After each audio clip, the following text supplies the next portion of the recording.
Hello friends, I am Nisha from Nisa's kitchen. Welcome to our channel. ഇന്നത്തെ നമ്മുടെ recipe egg fried rice ആണ്. വളരെ എളുപ്പത്തിൽ ഉണ്ടാക്കാൻ പറ്റുന്ന വളരെ ടേസ്റ്റുള്ള ഒരു ഫ്രൈഡ് റൈസ് ആണിത്. ഈ റെസിപ്പി ട്രൈ ചെയ്ത് നോക്കിയിട്ട് ഇഷ്ടമായിട്ടുണ്ടെങ്കിൽ മറക്കാതെ ചാനൽ സബ്സ്ക്രൈബ് ചെയ്യുക.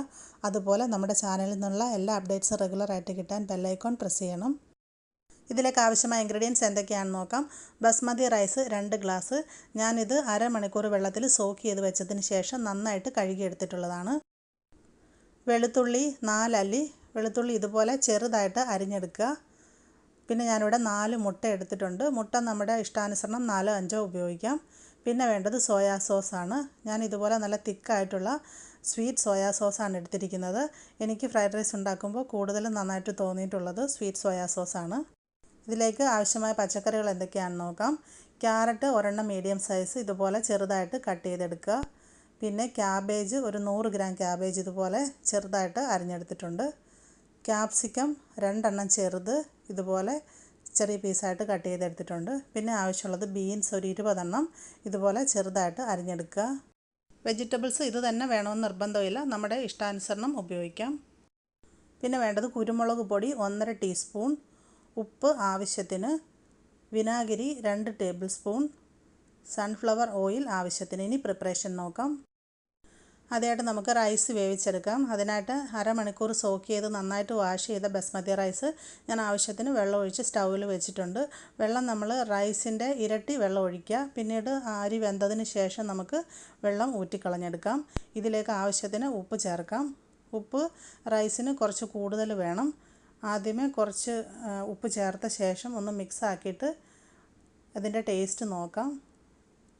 നമ്മളങ്ങനെ ടേസ്റ്റ് നോക്കുമ്പോൾ ഉപ്പ് കുറച്ച് മുന്നിട്ട് നിൽക്കണം, എന്നാലേ റൈസ് വെന്ത് വരുമ്പോൾ ആവശ്യത്തിന് ഉപ്പ് കാണത്തുള്ളൂ. കുറച്ചുകൂടി ഉപ്പ് ചേർത്ത് കൊടുക്കാം.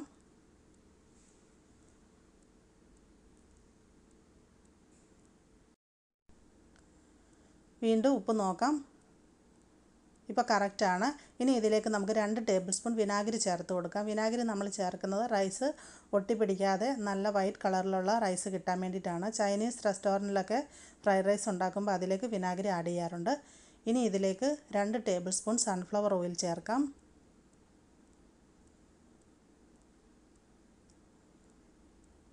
മിക്സ് ചെയ്യാം. ഇനി നമുക്കിതിനെ മൂടി വെച്ച് വേവിച്ചെടുക്കാം. നന്നായിട്ടൊന്ന് തിളച്ചതിന് ശേഷം അടപ്പ് മാറ്റി ഏകദേശം ഒരു 90% ഇതിനെ കുക്ക് ചെയ്തെടുക്കാം. ഇപ്പം നമ്മുടെ റൈസ് ആവശ്യത്തിന് വെന്ത് വന്നിട്ടുണ്ട്. ഇതുപോലെ അധികം വെന്ത് കുഴഞ്ഞു പോകാതെ ഏകദേശം ഒരു 90% മാത്രമേ ഫ്രൈഡ് റൈസിനുള്ള റൈസ് വേവിച്ചെടുക്കാവൂ. ഇനി നമുക്ക് വെള്ളം ഊറ്റിക്കളയാം. ഞാനിപ്പോൾ റൈസിൽ നിന്നും വെള്ളം ഊറ്റിക്കളഞ്ഞ് അരിപ്പ പാത്രത്തിൽ ഇട്ട് വെച്ചിട്ടുണ്ട്.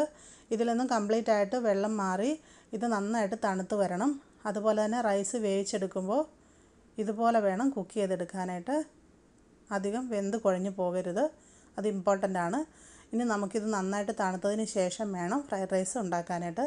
ഒന്നുകിൽ നമ്മൾ തലേദിവസം റൈസ് ഇതുപോലെ വേവിച്ചിട്ട് ചൂടാറിയ ശേഷം ഫ്രിഡ്ജിൽ വെച്ചിട്ട് പിറ്റേ ദിവസം ഉണ്ടാക്കിയാൽ നമുക്ക് നല്ല പെർഫെക്റ്റ് ആയിട്ട് ഫ്രൈഡ് റൈസ് ഉണ്ടാക്കിയെടുക്കാൻ പറ്റും. അങ്ങനെ അല്ലെങ്കിൽ ഞാനിപ്പോൾ ചെയ്യുന്നത് പോലെ റൈസ് ഒരു ഫാനിൻ്റെ ചുവട്ടിലോ മറ്റോ വെച്ചിട്ട് നന്നായിട്ട് ചൂടാറിയതിന് ശേഷം വേണം ഫ്രൈഡ് റൈസ് ഉണ്ടാക്കാൻ തുടങ്ങാൻ. ഞാനൊരു നോൺ സ്റ്റിക്കിൻ്റെ ചീനച്ചട്ടി സ്റ്റൗവിൽ വെച്ചിട്ടുണ്ട്. ഇതിലേക്ക് നമുക്കൊരു 2 ടേബിൾ സ്പൂൺ ഓയിൽ ഒഴിച്ചു കൊടുക്കാം. നമ്മൾ ഫ്രൈഡ് റൈസ് പോലത്തെ ചൈനീസ് ഡിഷൊക്കെ ഉണ്ടാക്കുമ്പോൾ അതിലേക്ക് വെളിച്ചെണ്ണ യൂസ് ചെയ്യരുത്. സൺഫ്ലവർ ഓയിൽ ഉപയോഗിക്കാം, അല്ലെന്നുണ്ടെങ്കിൽ ഏതെങ്കിലും റീഫൈൻഡ് ഓയിൽ ഉപയോഗിക്കാം. ഇപ്പോൾ ഓയിൽ നന്നായി ചൂടായിട്ടുണ്ട്. ഇതിലേക്ക് നമുക്ക് മുട്ട ഒഴിച്ചു കൊടുക്കാം. ഞാനിപ്പോൾ ഒരു 4 മുട്ടയാണ് എടുത്തിട്ടുള്ളത്.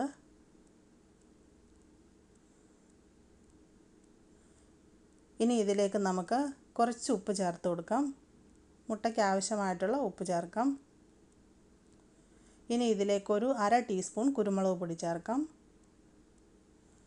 ഇനി ഇതിനെ നന്നായിട്ട് മിക്സാക്കി കൊടുക്കാം. മുട്ട ചിക്കി പൊരിച്ചെടുക്കുമ്പോൾ എപ്പോഴും മുട്ട പൊട്ടിച്ചൊഴിച്ചാൽ ഉടനെ തന്നെ ഇതുപോലെ നന്നായിട്ട് മിക്സാക്കി കൊടുക്കുക. അങ്ങനെ ആകുമ്പോൾ വളരെ ചെറിയ പീസസായിട്ട് നമുക്ക് മുട്ട ചിക്കി പൊരിച്ചെടുക്കാൻ പറ്റും. ഇതുപോലെ നന്നായിട്ട് മിക്സ് ചെയ്യുക. മുട്ട ഇതുപോലെ ഡ്രൈ ആയതിന് ശേഷം ലോ ഹീറ്റിലേക്ക് മാറ്റിയതിന് ശേഷം കുക്ക് ചെയ്യുക.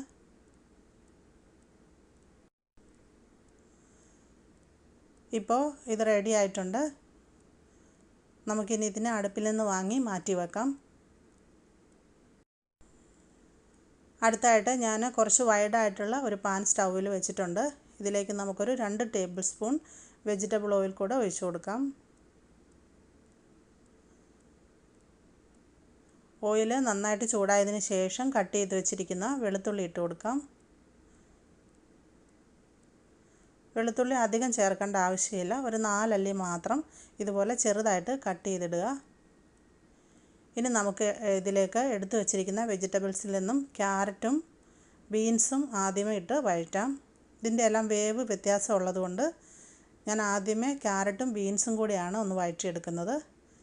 ഇതിലേക്ക് അല്പം ഉപ്പ് ചേർക്കാം. ഈ വെജിറ്റബിൾസിന് ആവശ്യമായ ഉപ്പ് മാത്രം. നമ്മൾ റൈസ് പാകത്തിന് ഉപ്പ് ചേർത്ത് വേവിച്ച് വെച്ചിരിക്കുന്നതാണ്. നന്നായിട്ട് മിക്സ് ചെയ്യാം. ഈ 2 വെജിറ്റബിൾസും നന്നായിട്ടൊന്ന് സോഫ്റ്റായിട്ട് വരുന്നത് വരെ ഒരു 3-4 മിനിറ്റ് ഒന്ന് വഴറ്റാം.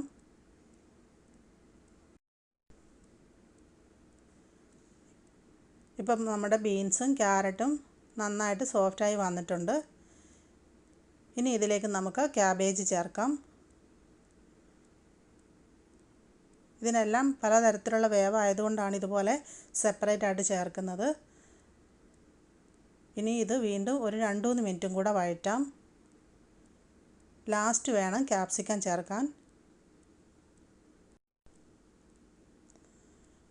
ഇപ്പോൾ ക്യാബേജും സോഫ്റ്റായി വന്നിട്ടുണ്ട്.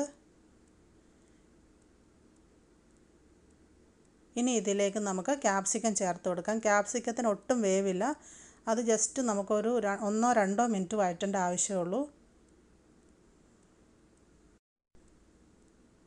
നമുക്കിതിനെ 1-2 മിനിറ്റ് ഒന്ന് വഴറ്റിയെടുക്കാം.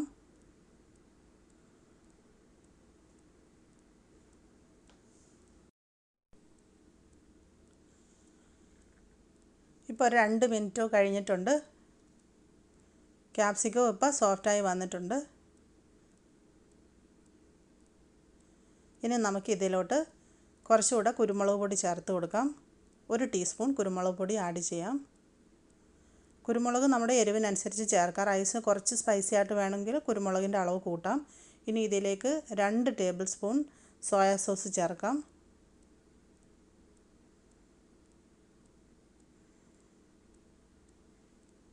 ഇനി ഇത് നമുക്ക് നന്നായിട്ട് മിക്സാക്കി കൊടുക്കാം.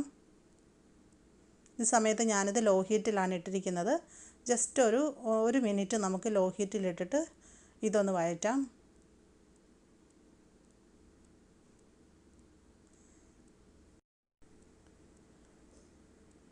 ഇപ്പോൾ 1 മിനിറ്റ് കഴിഞ്ഞിട്ടുണ്ട്. മിക്സ് ചെയ്യാം. സോയാ സോസും അതുപോലെ തന്നെ കുരുമുളകും വെജിറ്റബിൾസിലോട്ട് നന്നായിട്ട് മിക്സായി വന്നിട്ടുണ്ട്. ഇത്രയും മതിയാവും. ഇനി അടുത്തായിട്ട് ഇതിലേക്ക് നമുക്ക് റൈസ് ചേർക്കാം. റൈസ് നമ്മൾ ഇതിലേക്ക് ഇടുമ്പോൾ ഒന്നിച്ചിട്ടാൽ പുറത്തേക്ക് തെറിച്ച് പോകും. അതുകൊണ്ട് ഞാനൊരു ചെറിയ ബൗൾ കൊണ്ട് കോരി എടുത്തിട്ടാണ് ഇതിലേക്ക് ചേർക്കുന്നത്. പ്രത്യേകം ശ്രദ്ധിക്കണം. റൈസ് നന്നായിട്ട് തണുത്തതിന് ശേഷം മാത്രം വേണം പ്രിപ്പയർ ചെയ്യാൻ തുടങ്ങാൻ. ഇനി നമുക്കിത് മിക്സാക്കി കൊടുക്കാം. റൈസ് മിക്സ് ചെയ്യുമ്പോൾ ഇതുപോലെ നൈസായിട്ട് മിക്സ് ചെയ്യുക. ഒരുപാട് ബലം പിടിച്ച് മിക്സ് ചെയ്യുമ്പോൾ റൈസ് ചിലപ്പോൾ കുഴഞ്ഞു പോകും. അതുകൊണ്ട് ലൈറ്റായിട്ട് ഇതുപോലെ ഇളക്കി യോജിപ്പിക്കാം.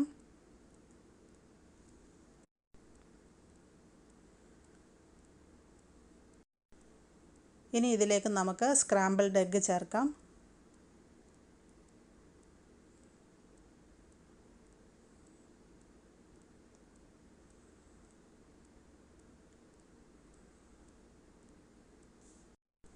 വീണ്ടും ഇതെല്ലാം കൂടെ നന്നായിട്ട് മിക്സ് ചെയ്യാം.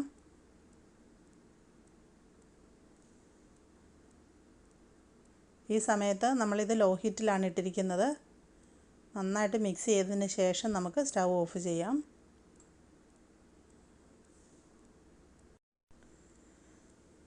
ഞാനിപ്പോൾ ഇതിനെ നന്നായിട്ട് മിക്സാക്കി കഴിഞ്ഞു.